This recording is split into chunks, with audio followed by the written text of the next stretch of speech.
I mean, I think there is a great tradition in this country of helping people Yep. in need. Yep. And your family has obviously benefited from that as well. So you're fully aware more than anyone of this. Yep. But that is important, isn't it? That we find a way that, and perhaps to alleviate people's concerns, we make distinctions between purely economic migrants and those who are genuinely in need and desperate. Exactly.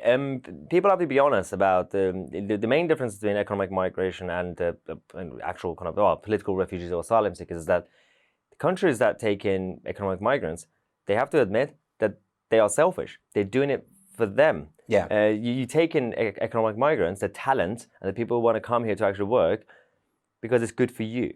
And then that's when... Well, it is. I mean, the NHS wouldn't survive without... Exactly. But then the problem is, then you have a lot of people in your country who are or still feel left out or kind of still need help, and then they feel they can sense that okay, the government and the culture is bringing these people because they've basically been selfish. That well, it's helping the economy, fine, but what about me? Help me first, and then them.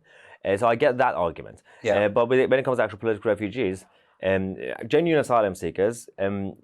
Majority of people actually are quite sympathetic, including the majority of almost all Brexiteers. Yes. And everybody who voted against the European Union, everybody was very fine with the Hong Kong policy, saying, yes. oh, yeah, we're fine if they come here, because they knew that the majority are not going to come here anyway, and they didn't. And they knew that they also are closer, they have closer links to the United Kingdom because of the Commonwealth in those days.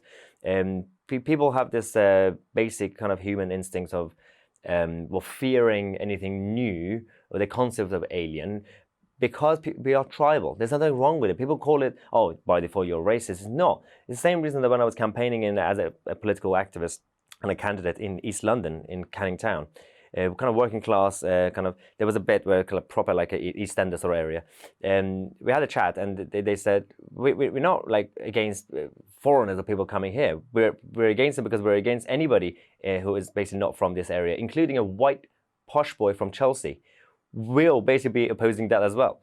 So it's not about skin color, it's not about those sort of things. There's a lot of people who want to protect their tribes. Your tribe could be you and your partner, your family, your home with a door and windows, and then your neighborhood and your towns.